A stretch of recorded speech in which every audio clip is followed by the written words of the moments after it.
Bienvenue aux intervenants, merci de leur présence. Honnêtement, je suis plutôt très content de tous vous accueillir. On a vraiment des intervenants de très haut niveau.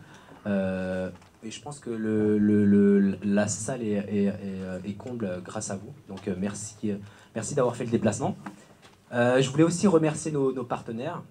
Donc Québec Consulting, qui est un cabinet de conseil. Le JDN, et là je crois que j'ai vu Hugo, qui est le journaliste du JDN, qui doit être dans le coin.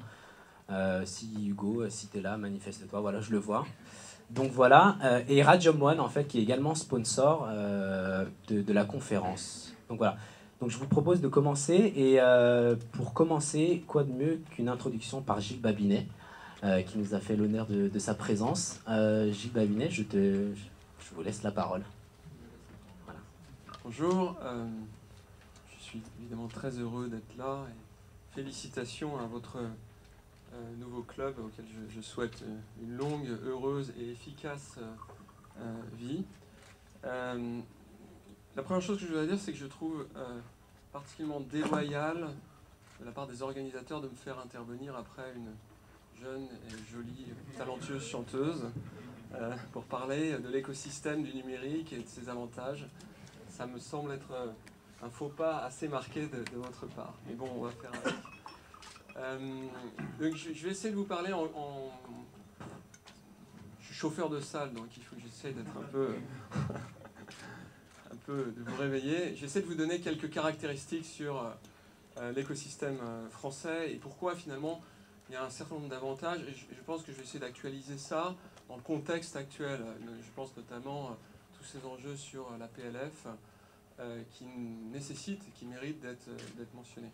Donc je crois que la question posée, c'est de savoir est-ce qu'on peut réussir dans l'écosystème français, quelles sont ses caractéristiques et en particulier ses différences par rapport aux grands autres écosystèmes.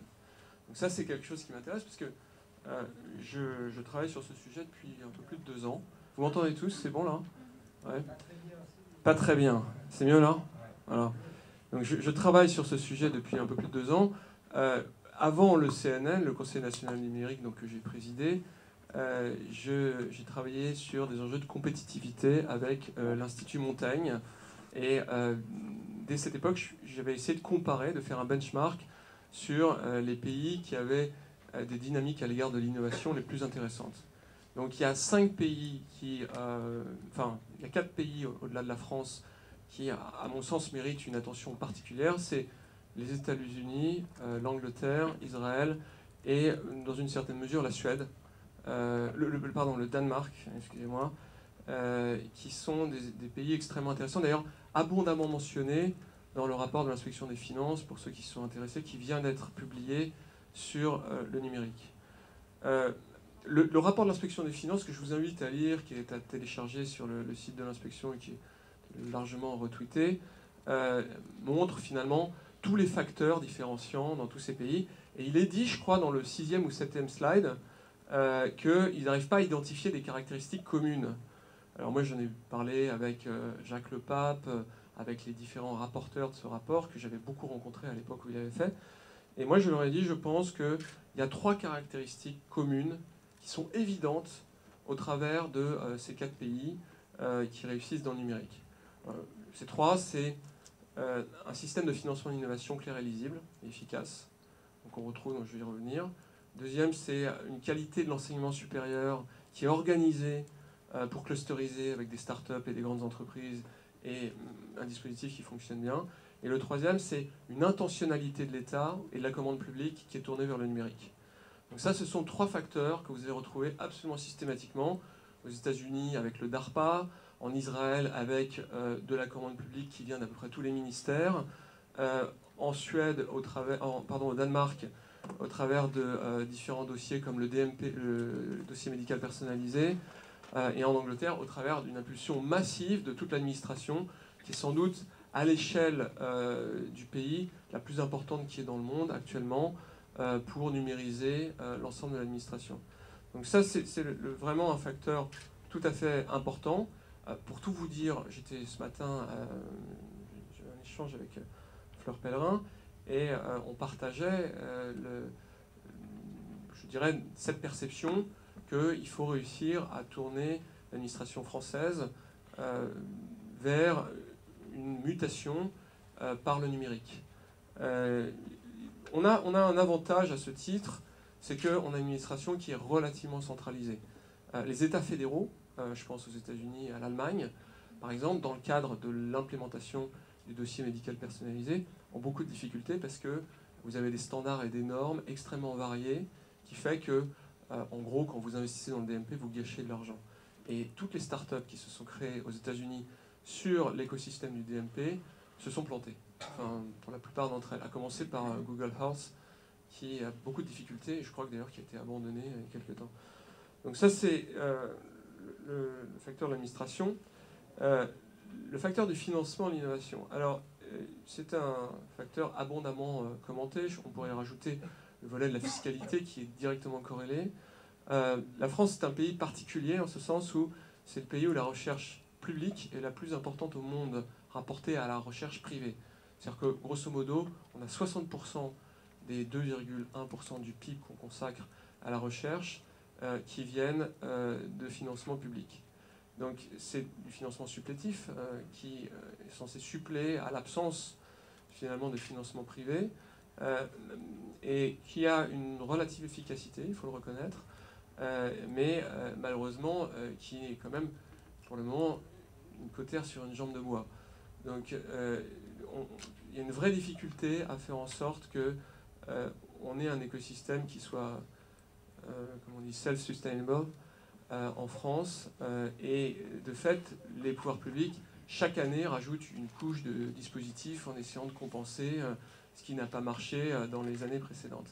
Donc à ce titre, je vous invite également à vous reporter au rapport de l'inspection des finances qui a, je ne sais plus dans quel slide, j'ai quand même pas appris par cœur, un graphique extrêmement, je dirais, terrorisant sur la complexité du financement privé en France, du financement public en France et privé. Il y a des dispositions extrêmement complexes et malheureusement, malgré l'abondance d'argent, je crois que la complexité, à certains égards, fait fuir les entrepreneurs. C'est en tout cas ma conviction à l'égard du PLF. Le PLF a été largement retravaillé, mais pour ceux qui l'ont vu, sur Twitter se balade un lien sur la différence entre la taxation de la plus-value en France et dans les grands pays de l'OCDE, et on est de très loin le pays où c'est le plus alambiqué de tous. Donc c'est un vrai handicap que moi je cherche à faire comprendre au gouvernement, c'est le fait que la complexité tue la confiance et que sans confiance, il n'y a pas de business, il n'y a pas d'économie. Donc c'est vraiment, à mon avis, un grand problème. Donc il faudrait, moi ce que je souhaite et ce à quoi j'appelle, c'est qu'on puisse un jour avoir des assises du financement de l'innovation, qu'on mette tout à plat et qu'on essaye de reformuler un modèle optimal. Je pense que pour le moment, on est encore dans une approche assez émotionnelle post-pigeon, mais que vu vraiment le bric-à-brac dans lequel on se trouve actuellement, c'est certainement la bonne recommandation à faire. Troisième élément, l'environnement universitaire. Alors, la France a, à ce titre, dans une situation un petit peu contrastée. C'est un peu comme d'ailleurs à l'école primaire. On a une particularité, c'est qu'on a des écoles, des écoles je dirais de premier plan, comme HEC, Polytechnique ou d'autres, qui forment des gens de très très bonne qualité, que l'on retrouve pas mal dans l'écosystème des startups ou de M Lyon. Et de Dauphine aussi. Et de Dauphine. Mais je dirais que quand vous descendez dans le niveau d'en dessous, qui est les formations universitaires, ça tombe quand même, à l'exception de Dauphine évidemment, ça tombe quand même d'un cran. Donc,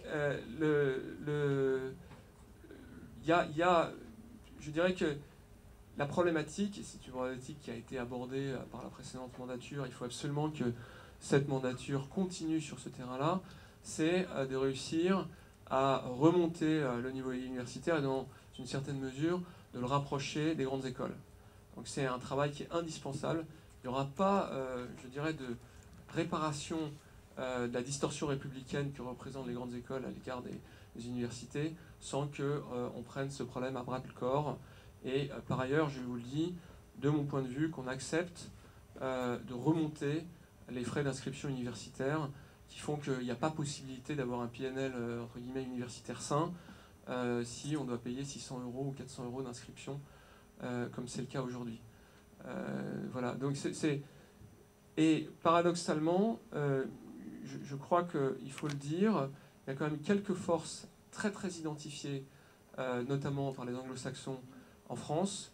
Les Anglais et les Américains disent que les ingénieurs français font d'excellents CTO.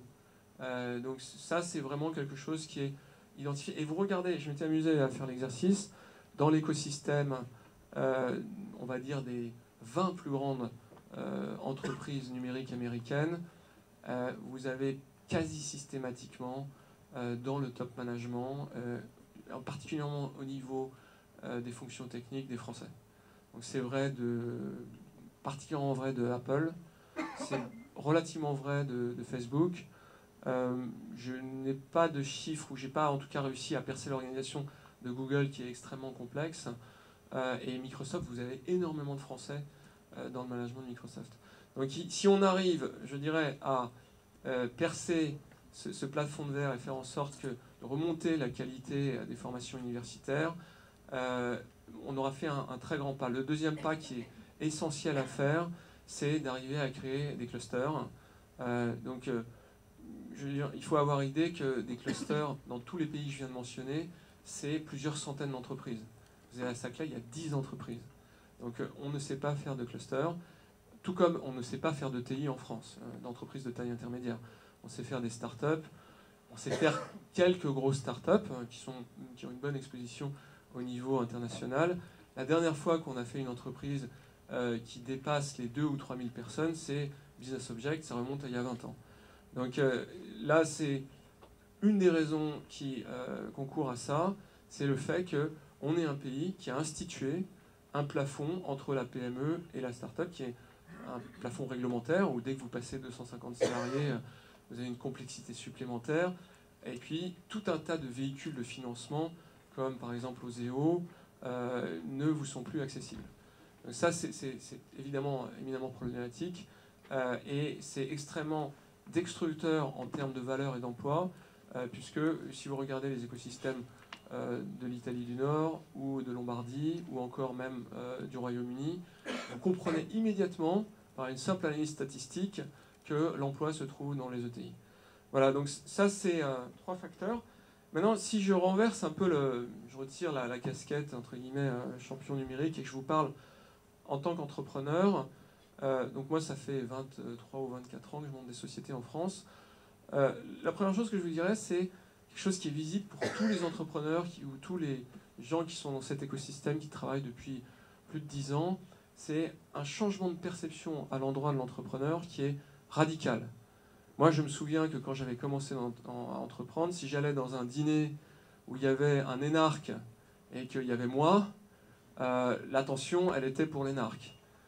Si maintenant je vais dans un dîner, ou si un entrepreneur va dans un dîner où il y a un énarque et lui, c'est évident qu'il y a la polarisation s'est inversée. Donc il y a une sensibilité à l'égard de l'entreprise. Je pense qu'il y a beaucoup de facteurs qui ont joué à ça. D'abord, plus personne ne rêve d'aller, entre guillemets, travailler dans l'administration. On le fait par nécessité. On le fait plus en se disant qu'on va faire carrière. Je ne crois pas que ça existe encore beaucoup. Et puis, à l'époque, il y a 20 ans, les entreprises du CAC 40 étaient encore des pourvoyeurs d'emplois, qu'elles ne sont plus du tout. Elles détruisent des emplois depuis 2000, je crois. Donc, la dernière alternative qui reste, c'est de créer son emploi ou d'aller travailler dans des petites unités à fort potentiel de développement. Par ailleurs, autre facteur, c'est l'auto-entrepreneur. Pour vous donner une idée, on est passé de à peu près 130 140 000 créations d'emplois par an il y a 6 ou 7 ans, à aujourd'hui, je n'ai pas les derniers chiffres, mais de mémoire, on doit être à 330 000. Donc on a doublé, et on se retrouve d'ailleurs, en Europe en tout cas, comme le pays qui crée le plus d'entreprises. Alors, je reconnais que le statut d'auto-entrepreneur est un peu un statut hybride de gens qui ne créent pas nécessairement beaucoup d'emplois, mais ce qu'il faut comprendre, c'est que quand vous avez été entrepreneur une fois, auto-entrepreneur une fois, c'est 15, 20, peut-être plus de personnes qui vont être convaincus des valeurs de l'entreprise. Parce que tout votre environnement, votre famille, vos amis, vous allez leur dire, écoute, moi j'ai beaucoup de difficultés, c'est dur, mais j'essaie de créer de l'emploi, j'essaie de me battre. Et la perception de l'entreprise a radicalement changé grâce à ce genre de choses en France. Donc je pense qu'il y a un état d'esprit qui est vraiment favorable. Et ce que je disais à Fleur ce matin, c'est vraiment important qu'on capitalise là-dessus et qu'on se débrouille pour que comment dire, on tire sur les courbes pour les emmener là où elles sont en train d'aller. Donc je crois qu'encore une fois, le contexte du PLF a été difficile, mal vécu. Moi, j'ai milité contre le texte, très clairement. Je pense qu'on est en train de passer derrière ça. Comme je le disais hier à un journal de France 2, je pense que le gouvernement va mettre du temps avant que la confiance soit restaurée, mais il va y travailler. Il y a, vous l'avez vu, une vraie prise de conscience à l'endroit de l'entreprise. Aussi bien le président de la République, le Premier ministre, un certain nombre de ministres se mettent à parler de l'importance de l'entreprise et de la compétitivité. Donc je pense que pour peu que quelques mesures soient prises, je pense en particulier qu'il faut vraiment s'assurer que les fonds d'investissement, et je ne dis pas ça parce que Jean-Marc est là, soient préservés, ils sont en grave danger de disparition. Ça c'est dommage parce qu'on a eu en France un écosystème qui a été remarquable à ce titre il y a 5 ou 6 ans, on était vraiment très bien placé, et puis à cause de la crise financière, de règles stupides qui s'appellent Solvency et Bâle 3, ils ont beaucoup de difficultés à continuer à faire leur métier, et je ne crois pas personnellement que la puissance publique puisse acquérir la compétence qu'ils ont mis 10 ou 15 ans à acquérir en quelques années ou quelques mois. C'est absolument un leurre. Quand on voit l'expertise qu'il faut pour décider d'un investissement ou pas, il est indispensable de continuer à faire en sorte que ça vienne d'acteurs privés. Voilà, donc je peux vous parler pendant longtemps de tout ça, c'est un sujet qui me passionne, mais je crois qu'il y a des gens qui sont fantastiques pour s'exprimer à ce sujet également. Voilà, merci.